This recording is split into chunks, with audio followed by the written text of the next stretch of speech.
Mesdames et messieurs, bonjour. Bienvenue à cette troisième table ronde des rencontres d'AVRES.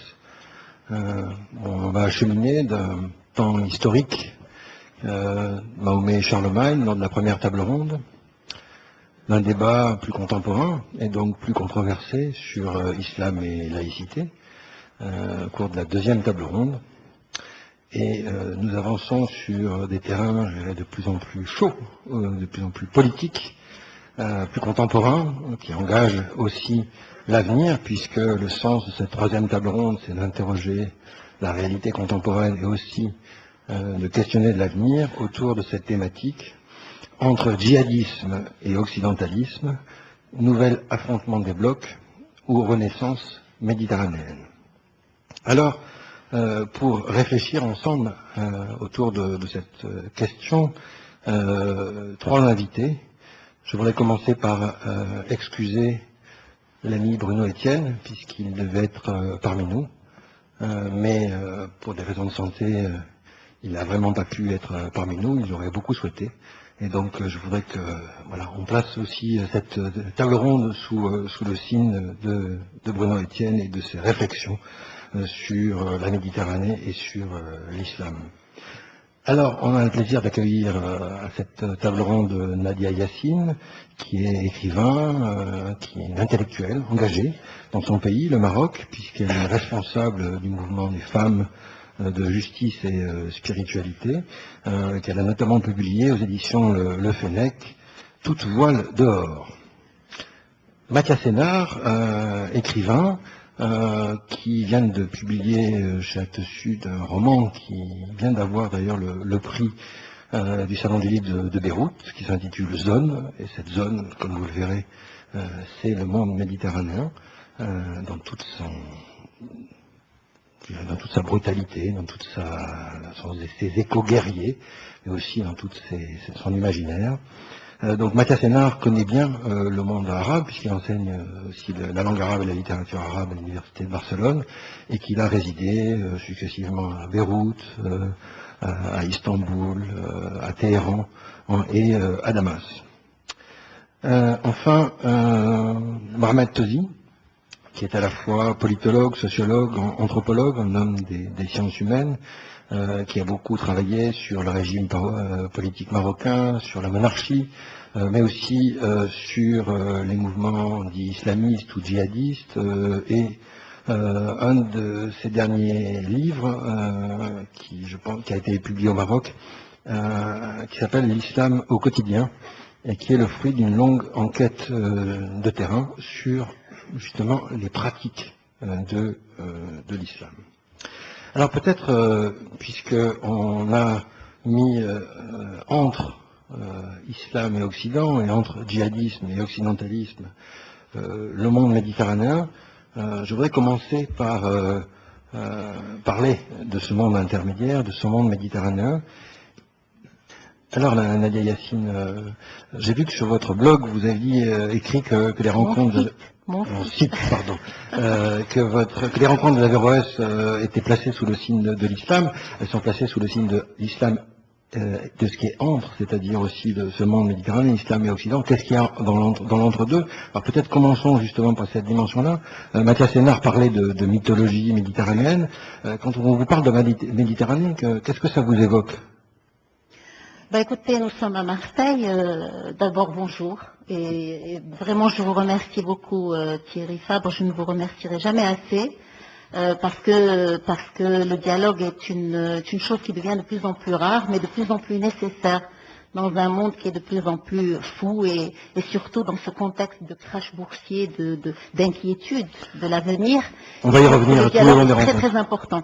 Donc pour moi, nous sommes à Marseille. Je suis en pur francophone, très accro à la chanson française, et je suis la Méditerranée, c'est d'abord la chanson française. Une vieille branche.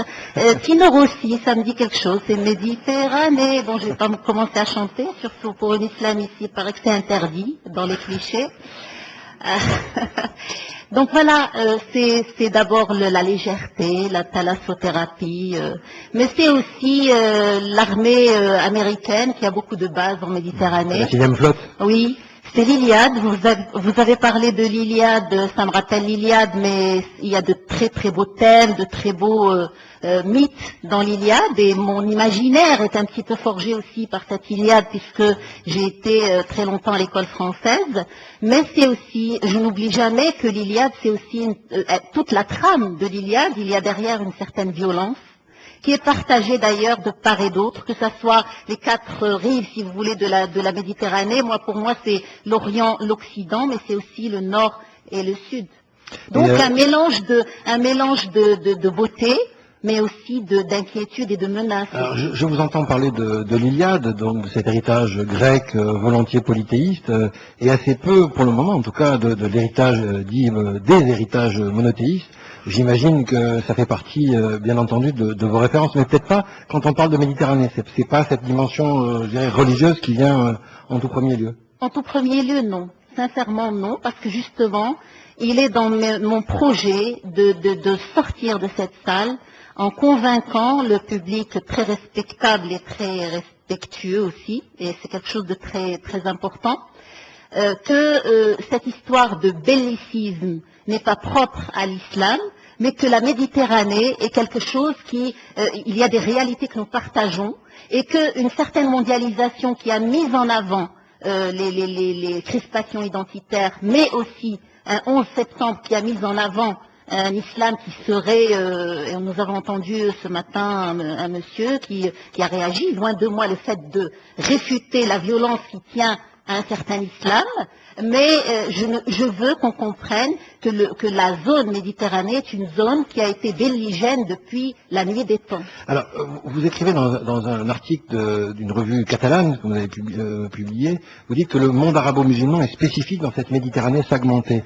Qu'est-ce que vous voulez dire par là? C'est qu'il est séparé, c'est qu'il ne fait pas partie de ce monde commun, ou qu'au contraire, il a une singularité, mais qui s'inscrit néanmoins dans cette trame ou dans ces interactions dont parlait Franck Frégosi lors de la deuxième table ronde? Combien même je voudrais réfuter cette particularité islamique, l'actualité est là pour nous certifier le contraire, qu'il y a une particularité, et puis depuis l'orientalisme classique a essayé de développer cette particularité, il a essayé de marginaliser à tout prix l'islam. Je dis pas tout l'orientalisme, bien sûr, on tomberait dans les clichés. Au sens d'Edouard Saïd.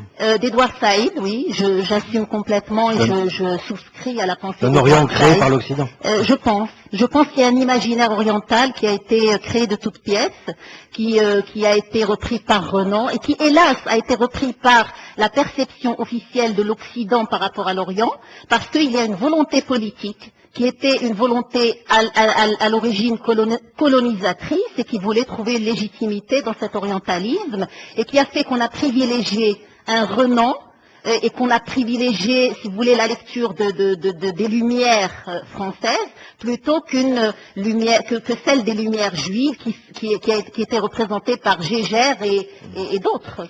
Oui, Renan qui a écrit que l'islam est contraire à l'esprit scientifique. Donc on voit bien qu'on est dans l'essentialisme culturel. Pétrarque a écrit des choses encore plus horribles. Alors, déplacement des registres, Nadia Yassine, comment est-ce que vous entendez ce texte de El-Souri? Et pour vous, au fond, qu'est-ce que c'est que le djihadisme? Vous qui vous inscrivez dans une référence islamique convaincue. D'abord, moi je trouve que c'est très très très important, c'est vraiment judicieux, il est incontournable maintenant de s'arrêter au concept. Mais moi je me permets, parce que monsieur Tosi, qui est quelqu'un que je respecte énormément, et je souscrirai à tout ce qu'il dit parce qu'il décrit en tant que politologue un fait objectif, avec une date, Moi, ce qui m'intéresse d'abord en tant que sensibilité endogène à ce phénomène qu'on taxe d'islamisme, et on présente souvent le djihadisme comme un avatar de l'islamisme, alors que c'est faux, et on présente l'islamisme comme une maladie de l'islam, comme la maladie de l'islam. Tout ça, c'est des clichés qui sont complètement faux et qu'on devrait dépasser dans des aires de débat aussi intéressantes que celles de rencontres Averroès. Et moi, je pensais à Jean-Marie Guéhenno qui était en train de décortiquer un petit peu ce qui se passe au niveau des crises de la démocratie. Et il disait que la démocratie aurait tout à gagner s'il y avait quelqu'un qui regarde le concept d'en haut et qui dépasse ce qu'il appelle l'embouteillage doctrinal, l'embouteillage idéologique qui